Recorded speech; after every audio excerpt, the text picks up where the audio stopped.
Hi, I'm Seids. I'm a singer, songwriter, producer, content creator, educator, entrepreneur. Dive in with Ivan. Can you tell me your story? Yes. So, my story is I always wanted to be in the music industry. From a very young age, I loved singing and writing songs, and I went to Berklee College of Music. Nice. I'm jealous for that. Yes, it was a great experience.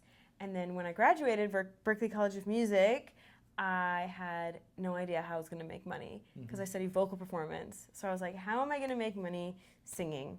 So I moved to New York City and was auditioning for whatever I could. I saw an audition on playbill.com to sing on a cruise ship. So I auditioned, I got the job, I worked on a cruise ship.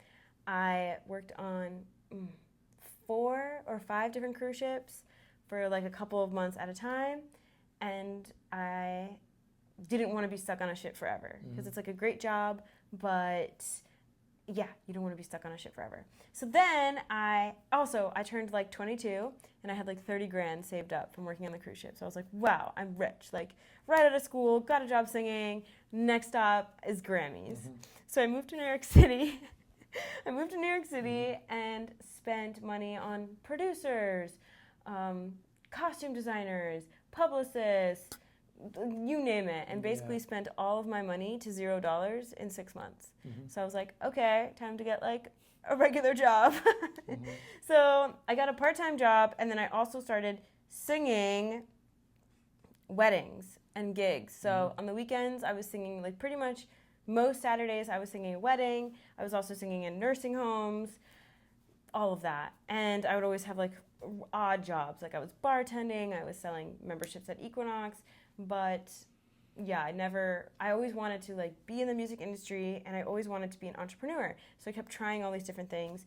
So finally I built a girl group that was meant to go back on cruise ships and do guest entertaining.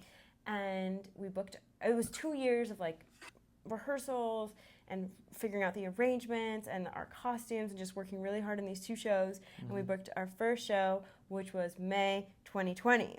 Now, May 2020, no ships were going out. So I was unemployed. And It was COVID. It was COVID, yeah. I was unemployed, and then I started producing music and posting on TikTok. And then I decided, I want to work with music tech companies.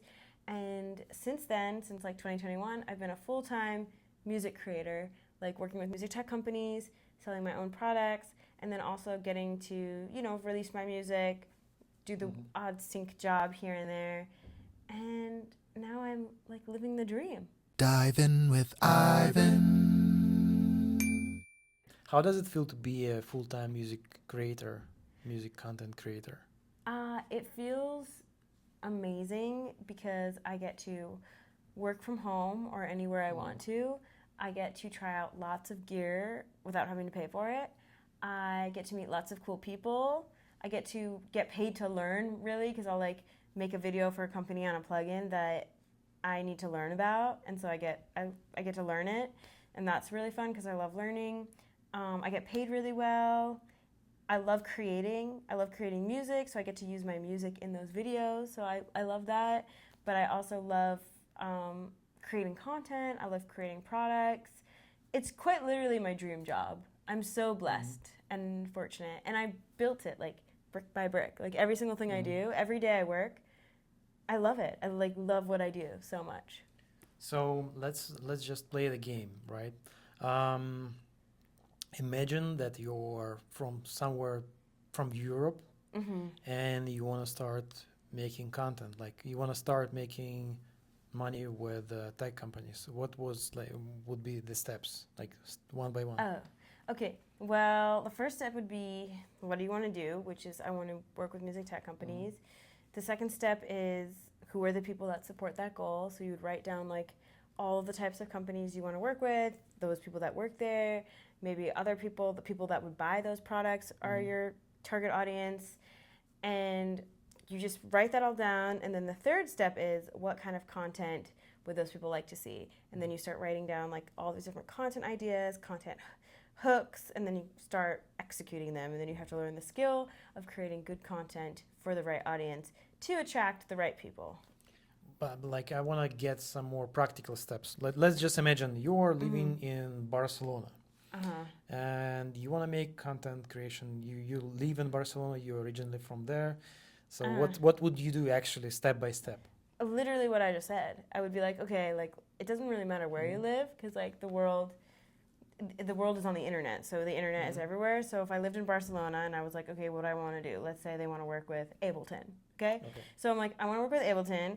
Who are the people that support that goal? Well, Ableton PR, people that produce in Ableton, people that maybe are interested in Ableton, want to learn Ableton, maybe other plugin companies that build plugins for Ableton. And then you start drafting this list, and then you go, okay, what kind of content would those people like to see? Maybe like, here's an Ableton trick, or I wish I knew I could do this in Ableton sooner, or this Ableton tip is going to blow your mind, or like, then you just start making that. And then once you start making the good content and figure out your content format and your content style and the skill of creating good content, which, you know, is kind of too long for me to talk about right now, then you can really just start attracting those people. And then if you do the right kind of content, everybody's on the apps, and they're going to see them because there's somebody's job like looking out for creators for Ableton or companies like Ableton. Everybody needs content. So that's the exact thing I would do. That's exactly what I did. I wrote on my wall, I want to work with Apple. What kind of content would Apple want to see? And I was like, here's a cool Logic Pro tip. And guess what? Apple was like the first company to reach out to me. So those are the exact steps. How's your music is going? My music is good. I make lots of music. I'll be the first to admit I'm really bad at finishing songs. I love making songs. I struggle finishing songs, and I hate releasing songs. So I'm just like everybody always else. just making songs, but you know, it's a work in progress. And I just enjoy like the creating part. Like I always, when I'm like working, you know, I'm like writing a 30-minute 8-bar loop pretty much every day. Like that's the first thing I do in my studio is I just like sit down and like write a loop for 30 minutes and just have fun. Like for me, I want to just make music for me. I enjoy it for my mindset and my body and my soul. If I don't create music, then I feel depressed. So I just have to make music, and that's the main reason I want to make it, is to just like feed my soul, and I'm able to build a career around it. I think growing up I felt like, oh, the only way to make music is to like make money making music. But I feel like I found a loophole doing this because I still get to make music and I still get to be a part of that community, but I don't have the pressure of like getting a bunch of fans or a bunch of other people to like my music. The only person that I want to like my music is me. So if I make a song that I don't like, I'm in a bad mood. If I make a song that I like, I'm in a good mood. It doesn't matter if anybody else likes it. It just matters if I like it. How's the average Seids day looking like? The average Seids day. Every day is really different, to be honest. I think you're the beast. Like, you're probably top 5 best content creators that I ever met and interviewed. More than 70 Grammy Award-winning engineers, producers, content creators. And by the way, I made a free PDF guide. If you want to get everything together, check it out. Plugins, secret sauces. Hit the link below. So the point is, like, I think that you're the most organized content creator that I ever met, and you're beast. You like going straight to your goal. So like, I want to give some people, tell some people like, what's your average? So okay, well day for look me, like? the main thing I try to, well, first of all, thank you. That means a lot to me. I don't say nice things because we talk together. I just what I actually think. Thank you. Well, for me, it comes down to, I like to break up my day with the 4 M's. So I split it up. I try to do a minimum of 90 minutes for each of these 4 M's. So mindset usually is first. That's like going on a walk and like eating healthy or like meditating. When you wake up, do you check the messages or no. you just... No. I try to no just emails, I no try Instagram. Not to, but it just depends on the day, right? Like most of the times, no phone. I try not to. Yeah. Okay. But like I said, it depends on the day. But I always like try to like go on a walk, and like this changes with like the season. Like in Vegas, if I'm living in Vegas in the summer, like I need to wake up really early. But in the winter, it's cold in the morning, so I do my walk a little bit later, right? So like you kind of like adjust.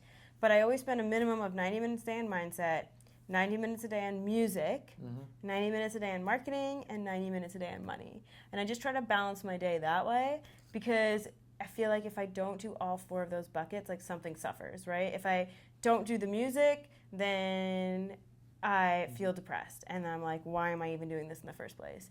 So you're basically working 6 hours, right? No. It's just like a minimum. Minimum of those. 6 hours. Some days like will be more of each one. Some days will be less. Like some days it'll be like mostly mindset, right? Some days will be like mostly music, but I just always make sure I do a little bit of, so like the music is like just creating music, marketing is like making content or like coming up with content ideas, money is like the client work or products or doing my emails, talking to my community, whatever. So yeah, I just, cause like if you don't do, so if you only do music, then you don't make any money. And then if you only do money, then you could have done something else. Like I could have made way more money, way faster doing pharmaceutical sales. So if I just focus on money, then it's like, why am I even doing this? And then if I just focus on marketing, you're not making money or making music. So you're just posting for vanity metrics. And I don't care about vanity metrics. Like I only post for my goals. I don't care if I get 1 million views if nobody's buying my classes or hiring me to make content. So, and then if you skip the mindset part and you're like, I'm just going to work, I'm going to do that, then you get sick. And if you get sick, you have nothing. So that's what I do.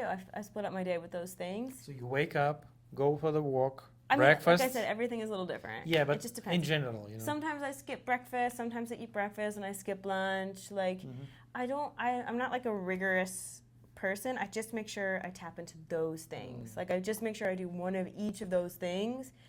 For my goal is to hit a minimum of 90 minutes for each of those things. And I really believe if every creator would stick to like, and they could adjust that, like 30 minutes of mindset, 30 minutes of music, 30 minutes of marketing. If you can tap into all of those buckets, you'll be a well-rounded creator. Do you have days off?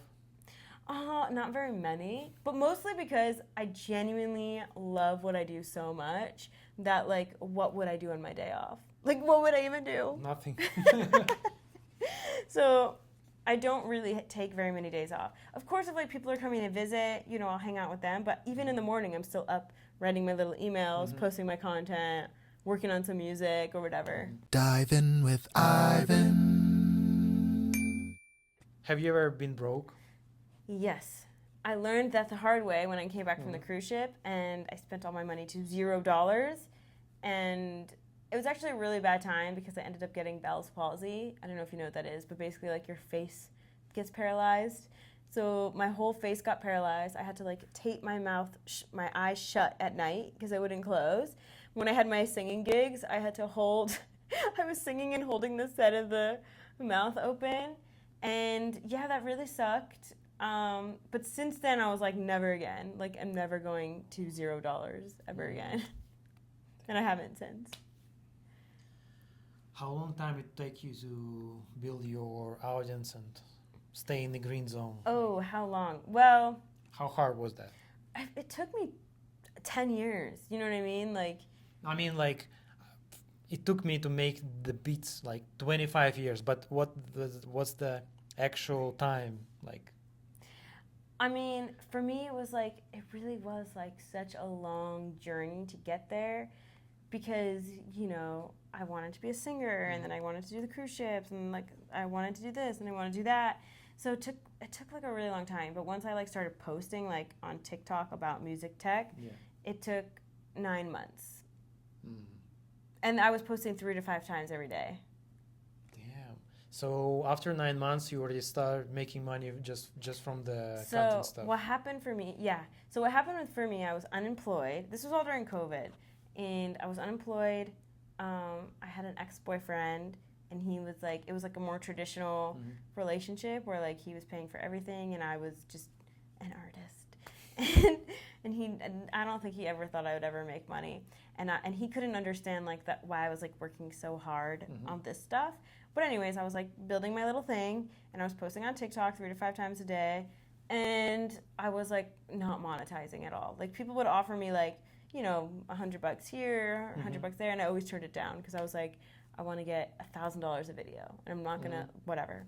So, anyways, he ended up like breaking up with me because he didn't whatever. Long story short, and he broke up with me, and I was like, I need to monetize because now he wasn't paying for things, and I was like, I need to start paying for things. And it's actually a really funny story because my dad like offered really nicely offered to pay my rent and like take care of me, but I said no, like you can't, because if you do that, I believe in the universe and stuff. I was like, if you do that, like the universe is always gonna think that I need a man to take care of me. And I was like, no, I'm gonna figure it out. And he was like, no, let me help you. And I was like, if it becomes like me being homeless on the street, like of course I'll like let you help me, but until then, like let me figure it out. 2 days go by, a company reaches out to me and offers me $5,000 for one video. Damn. And I like really believe that it was all because like I said no to the help, and I was like, I probably know what's the company. yeah, but don't say it. Okay.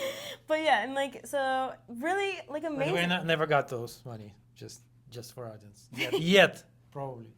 Yeah, so like it was just like it was crazy. And then after that, like once I started monetizing, like I was making like that first year I made $230K like right away. So and then each year has been like substantially more. So it's been awesome. I mean, like I said, I worked really hard. It was 3 to 5 posts a day for 9 months.